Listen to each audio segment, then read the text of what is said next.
je vous montre comment automatiser ChatGPT. On est de plus en plus à utiliser l'outil, mais on passe notre temps à écrire les mêmes instructions, copier-coller les résultats et on perd beaucoup trop de temps dans notre utilisation régulière de ChatGPT. On sait que l'outil permet de faire beaucoup de choses, mais on ne sait pas vraiment comment s'y prendre pour automatiser les tâches. Je vous partage donc plusieurs techniques de novice à avancé pour automatiser votre utilisation de ChatGPT. On va voir par exemple comment générer des devis, créer du contenu, récupérer des informations, gérer des factures. Bref, on va voir plein de cas possibles pour que vous puissiez automatiser vos propres tâches à la fin de cette vidéo. Vous aurez forcément des dizaines d'idées d'automatisation à la fin et pour ceux qui veulent aller plus loin, gagner beaucoup de temps, vous pouvez jeter un œil à ma formation complète de ChatGPT en entreprise. Il y a plus de 60 modules pour maîtriser l'outil le plus puissant de notre génération. C'est devenu une compétence clé au travail pour être plus performant et vous aurez bien sûr toutes les étapes de cette vidéo dans un document disponible sur ma communauté gratuitement. On commence tout de suite avec l'automatisation de ChatGPT sur l'interface, puis on va aller plus loin en sortant de l'interface et en utilisant des outils pour automatiser dans vos process internes l'utilisation de ChatGPT. Ça y est, on commence, on rentre directement dans le vif du sujet. Il y a 3 techniques que je vais vous présenter.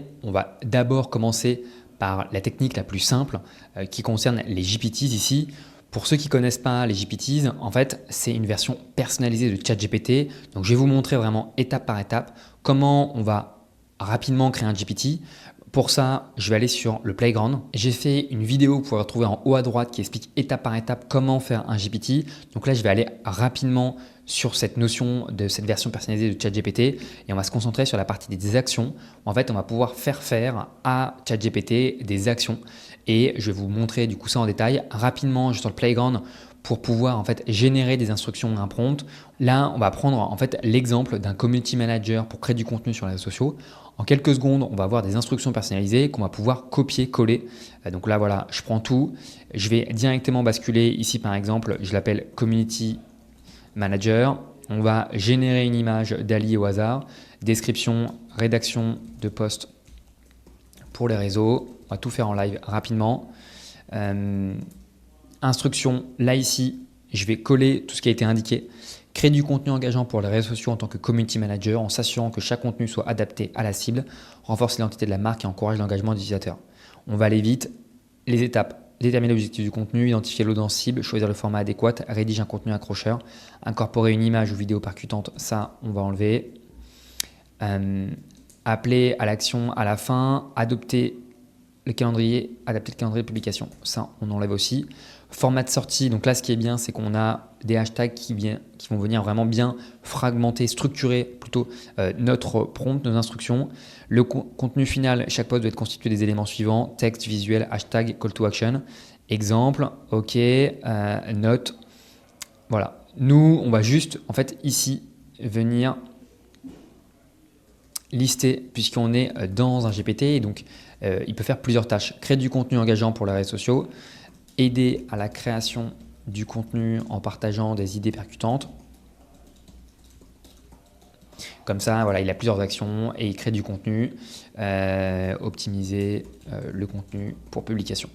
Nous maintenant, ce qu'on va faire, c'est que dans les instructions, il y a une étape importante, c'est qu'on va pouvoir ajouter un espace qui est les actions pour lui expliquer quelle action il peut réaliser. Je m'arrête ici. Les amorces de conversation, on va lui par exemple rédige un contenu. Donc en fait, c'est des amorces qui vont apparaître ici, des boutons où dès que je vais cliquer dessus, ça va envoyer au modèle rédige un contenu. Et donc il va me répondre, ça va être un petit peu un gain de temps. D'ailleurs, la photo d'Ali n'a pas encore été générée. Voilà, mais comme ça on aura tout. Base de connaissances et fonctionnalités. Je ne vais pas revenir dessus, mais en fait, les fonctionnalités, c'est juste qu'on peut utiliser les fonctionnalités de base. Et donc, on va tout cocher. Et ici, on va se concentrer sur la partie action. Alors, concrètement, en fait, les actions, ça permet à notre GPT ici, notre version personnalisée de ChatGPT, de s'intégrer avec des services externes. Alors, ce qui se passe, c'est que je peux aller du coup ici sur créer une nouvelle action et ça peut faire peur, mais je vais devoir, là, je vais prendre un exemple. Je vais devoir générer un format JSON. C'est un format en fait structuré pour faciliter la connexion entre des applications avec tout un tas d'informations sur qu'est-ce que ça fait la description. En fait, qu'est-ce que je réalise en fait ici, récupérer la température pour un endroit spécifique, les variables, j'ai besoin du coup de la ville en fait ici, etc., etc. Pour éviter de faire tout nous-mêmes, après on voit qu'on a des actions qui sont disponibles ici. Je fais une vidéo que vous pouvez avoir en haut à droite sur comment créer des actions. Je vous donne un exemple d'un GPT pour générer un devis. Là, on va prendre un autre exemple pour cette première étape avant de basculer sur l'autre étape d'automatisation. Mais le plus simple, c'est qu'en fait, si je veux faire un appel API à un outil externe, le mieux, c'est de basculer et d'utiliser en fait en interface des outils no-code d'automatisation comme Make, Zapier, Relevance AI. Il y a plein d'outils d'automatisation qui permettent très rapidement de générer en fait ici un schéma facilement. Par exemple, là, je viens de créer un compte sur Relevance AI. Dans la partie Tool, je peux aller dans Custom Actions et je vais pouvoir du coup générer un format. Il m'explique du coup que je dois mettre la clé API ici de Relevance AI et je vais avoir un format directement qui va être généré que je vais pouvoir coller. Donc c'est assez pratique et je peux utiliser tous les outils qui sont disponibles sur Relevance AI. Là, on ne va pas utiliser Relevance AI, mais on va utiliser un autre outil qui est Make. Et en fait, ce qui est important à comprendre, c'est que normalement, si je suis ici sur le schéma et que je veux m'intégrer avec un outil que propose Make, ici par exemple, je vois Gmail, Slack, en fait, je vais devoir faire la connexion en fait, à mon outil par API, etc. Et ça va être assez lourd puisque je vais devoir me connecter à Slack, me connecter à mes autres outils. Pour éviter ça, je vais créer un schéma qui va envoyer les informations à Make, qui va lui avoir accès à toutes les applications déjà intégrées nativement. Donc c'est super pratique, mais il faut distinguer deux cas. Soit en fait, ce que je vais faire, c'est que je vais envoyer une action à Make depuis mon GPT. Make, lui, va réaliser des actions sur ces applications et va me renvoyer des informations sur mon GPT. Donc ça, c'est ce qu'on appelle la partie get sur un appel API et la partie post où sur mon GPT, je veux réaliser une action en sortie, mais je n'ai pas forcément besoin d'avoir le résultat. C'est-à-dire que par exemple, je veux publier un article sur mon blog, sur un réseau social. Je vais du coup publier l'article, j'attends pas des informations en retour. C'est une distinction importante puisque ici dans le schéma, on va pouvoir partager quand on fait des posts et des gets. Je vous conseille en fait d'utiliser ici Action GPT qui est un GPT qui nous permet de générer des schémas. Pour vous aider, j'ai créé un document sur Notion qui sera ensuite accessible sur ma communauté. Tout ça dans ressources et templates. J'ai un peu mieux structuré la communauté pour vous permettre en fait directement d'avoir, donc là par exemple, créer des vidéos automatiquement avec l'IA. Vous avez les ressources, vous pouvez cliquer et vous arrivez sur Notion. J'explique tout en détail et on va directement aller sur les étapes que l'on va réaliser. Donc, on a créé notre GPT avec le nom, les descriptions, les instructions, les accroches. Voilà, c'est fait. On va maintenant devoir générer le scénario Make avec le webhook.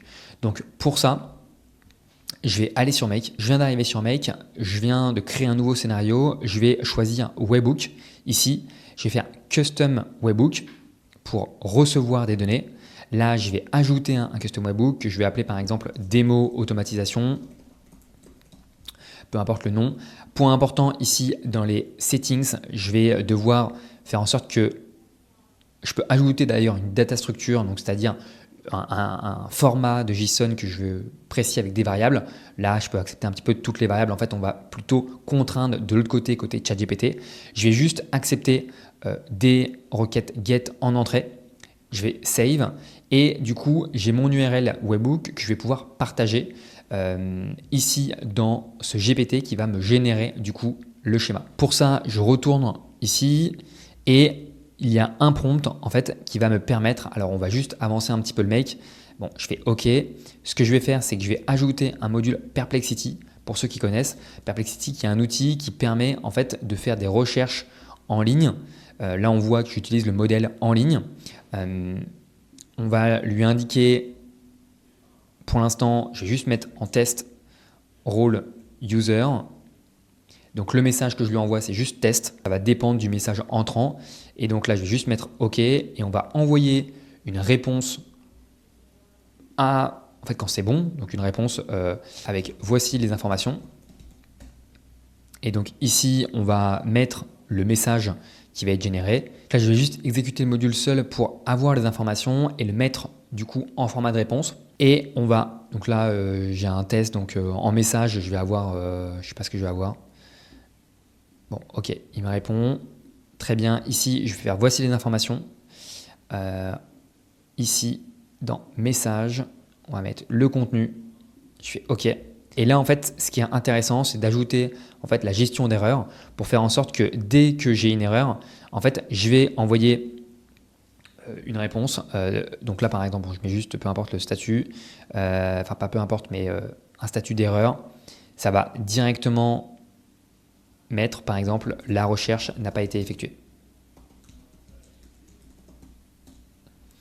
Je vais faire OK et on va enregistrer. Et maintenant, on va faire un exemple. On va récupérer du coup ici l'URL.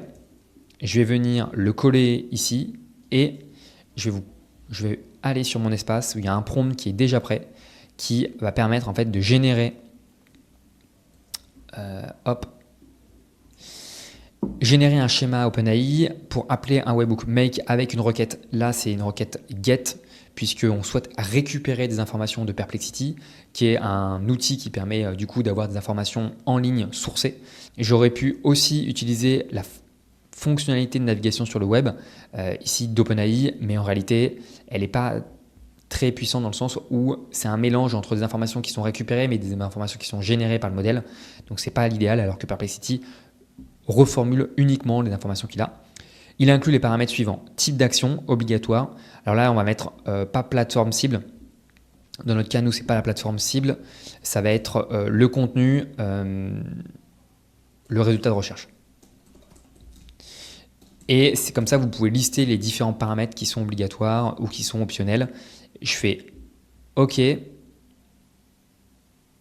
Là, il va me donner ce que je vais faire du coup. C'est juste copier-coller tout ça et on va pouvoir tester en live l'action. Ok, ça vient de se terminer. Je fais tac, je vais coller. Et en fait, ce qui est bien, c'est que la méthode d'authentification, il n'y en a pas. Donc ça, c'est super pratique. C'est-à-dire que toutes les méthodes d'authentification, ici, je me suis connecté sur mon compte Perplexity, ben, elles vont se faire sur Make. Donc, c'est quand même beaucoup plus simple de faire des connexions parce que par exemple, là, je fais ajouter un module. Je vais choisir n'importe quel module, Google Sheet. J'ai déjà une connexion, je vais pouvoir mettre à jour une ligne par exemple et ça va être beaucoup plus simple que de le faire directement sur ChatGPT ici. Donc, c'est fait. Alors là, j'ai l'impression que j'ai mon call OK. Je fais tester. Juste avant, je vais du coup lancer mon scénario make. Je vais faire toujours autoriser. Donc là, je vois en fait ce qu'il m'a mis exemple action, exemple résultat. Je vais toujours autoriser. Et on va voir le call qui vient d'être fait. Donc là, si je suis ici, ça vient d'être lancé. Ça vient d'être réalisé et il attendait le résultat de recherche. Donc là, on voit réponse reçue. Voici les informations. Et là, il y a tout qui est indiqué, statut code 200, donc c'est un succès. Le call a été est un succès. Alors là, on a en français, en anglais, pardon. Mais voilà, on va le voir après comment le mettre. Donc là, c'est très bien. Maintenant, je vais préciser, on va ajouter un routeur et on va ajouter une route. On a du coup Perplexity ici et on va faire en sorte de publier sur Twitter, create a post. Donc là, moi, j'ai ma connexion qui est déjà réalisée. On va ajouter, du coup, dans mon schéma d'OpenAI, je vais mettre modifie le schéma pour inclure une requête post pour réaliser avec les actions suivantes. Avec les variables suivantes. Donc on a, pour créer un post Twitter, il suffit en fait de venir ici, de voir la variable que l'on a besoin. C'est juste le texte, contenu texte. Donc on va mettre contenu du post, obligatoire, et plateforme cible, je vais mettre optionnel. Je vais lui préciser, c'est le même lien webhook. Donc, il va faire la modification, on va faire le test, nous. Et en fait, ce qu'on va faire sur Make ici, c'est que l'on va ajouter des filtres. On va mettre un filtre Pour le type d'action, donc on va nous-mêmes nommer les actions. Donc là, type d'action, exemple action. En fait, on va nommer l'action, c'est recherche. Je vais mettre en equal to avec case sensitive, c'est-à-dire s'il met un R majuscule, etc. Je fais la même chose ici, je vais le mettre en type d'action, c'est publication. Et du coup, ce qui est super pratique, c'est qu'avec le même format, vous allez avoir plein d'actions avec les routeurs que vous pouvez réaliser. Ça va aussi me renvoyer une réponse. Donc là, ce que je peux faire facilement, c'est cloner le webhook de réponse, là de gestion d'erreur. Je vais mettre add error handler, je vais le mettre ici, on va supprimer ce module là, on va tout auto-aligner. Ici, j'ai pas de Twitter, mais j'ai le post a été publié, on va mettre ça juste. Et ici, on va mettre le post n'a pas été publié. Ce qu'on va faire du coup, c'est qu'on va lancer seulement ce module pour avoir la donnée et on va tester l'action. Il vient de terminer en parallèle. Ok. Je bascule ici, j'ai pas regardé, mais je copie-colle le truc. Je vais d'abord relancer le module uniquement. C'est un peu trompeur parce que là, je lance pas le scénario, mais je lance uniquement le module webhook pour recevoir en fait les informations. Et là, cette fois-ci, j'ai share content. Bon, il m'a mis share content, très bien. Moi, ce qui est bien, c'est que type d'action, je l'ai ici, ok. Et ce que j'avais pas, c'est dans le text content, c'était le contenu du post. Et c'est ok. Donc là, maintenant, on va faire la démo en live. Je vais runs ici. Ok, je vais revenir ici. Et en fait, ce qui est hyper important, c'est ici, dans action, il y a deux types d'actions. Donc, je vais préciser, grosso modo, le premier point, c'est action recherche. Comme j'ai utilisé, j'ai mis recherche et publication, je crois. Je vais juste arrêter. Recherche et publication. Action recherche pour récupérer des informations en ligne sur une thématique particulière avec les variables nécessaires qui sont indiquées en fait comme obligatoires. Action publication pour publier sur Twitter un message court et optimisé pour la plateforme. Attention, reste concis parce qu'en fait il faut respecter un certain nombre de caractères. Voilà, bon. Je ne mets pas plus de détails, c'est juste pour vous montrer. Maintenant, je fais fermer et on va créer tout ça juste ici. Je vais le créer pour moi seulement. Je vais l'enregistrer. Ça y est, on va faire le test sur le GPT. J'ai mon scénario make qui est prêt ici. Je vais le lancer, comme ça on va voir en live l'exécution. Je vais mettre par exemple recherche les dernières actualités IA au travail et sur la productivité. Donc, c'est le modèle, il ne faut pas oublier, qui décide de réaliser, d'utiliser, de faire appel à cette action. Je mets toujours autorisé. Et on devrait voir, voilà, ici directement, c'est lancé et du coup, le modèle attend. On voit les informations type action recherche, dernière actualité IA au travail et productivité. Donc, c'est bien passé à travers le filtre recherche. Et en fait, l'idée, c'est qu'une fois que c'est fait, que voilà, on a reçu les informations, on a la synthèse des informations. Et par exemple, défi et crainte des salariés, formation équité. Bon, défi et crainte des salariés, je trouve ça intéressant. On a une petite valeur, 49% des utilisateurs IA craignent que leur emploi soit menacé par ces technologies d'ici 10 ans. Je vais lui faire du coup très bien. Rédige un post Twitter sur le sujet. D'après l'information que tu as reçue, tu rédiges du coup. Là, il a démarré une action, j'ai pas compris pourquoi. Donc là, il veut publier sur Twitter. Je lui fais non, non, je vais refuser. Je lui demande de rédiger un post. Donc là, c'est moi qui devrait un petit peu améliorer les custom instructions, enfin les custom instructions, pardon, les instructions. Donc là, je lui ai redemandé à nouveau. En fait, j'ai pas très bien fait la distinction dans les instructions. C'est à moi d'améliorer les instructions. Mais pour l'exemple, là, au lieu de L'idée, c'était de lui demander de réécrire, que je valide en fait sur l'interface. Puis après, qu'en un mot, je l'envoie pour publication. Je vais confirmer, comme ça, on va voir en live le post. J'ai pas lancé le scénario ici, mais il va passer directement ici. Et le post Twitter a été publié avec succès. Voici le post. Et donc là, si j'actualise mon Twitter, je vais avoir le post qui est bien ici. Et donc, bon, je vais le supprimer. Et en fait, j'ai pas l'historique, mais voilà, si je vais dans History, ici, dans le dernier, je vois bien qu'il est passé ici avec publier Twitter. Il a envoyé le post et il m'a mis le post a été publié en réponse 200. Voilà, ça, c'était un petit aperçu de ce qu'il est possible de faire sur la partie automatisation en restant sur l'interface. Maintenant, l'idée, c'est aussi d'aller plus loin et de sortir de l'interface. Pour ça, en fait, il y a les assistants API.